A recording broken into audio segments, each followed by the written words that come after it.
Alright, so today we'll be taking a look at the process of me making a rubber shoe sole. The first step involves creating a 3D CAD model of the sole. Then using an FDM 3D printer with a PLA filament, we'll create a master for the mold. Now that we got that, we'll pour and mix a bunch of silicone, which will be the material for the mold itself. And the molding system I'm going to utilize will be a 2-part pour over mold, which will leave us with one clean parting line on the final product.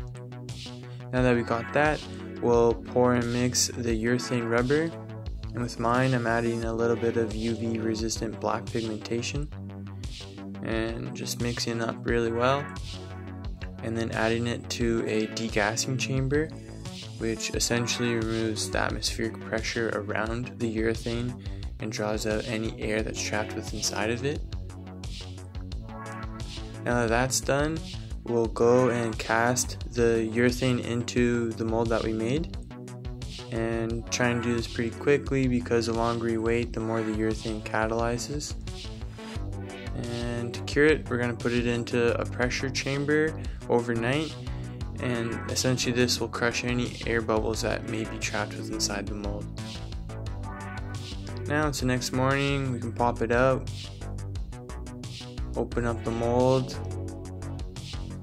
and demold it.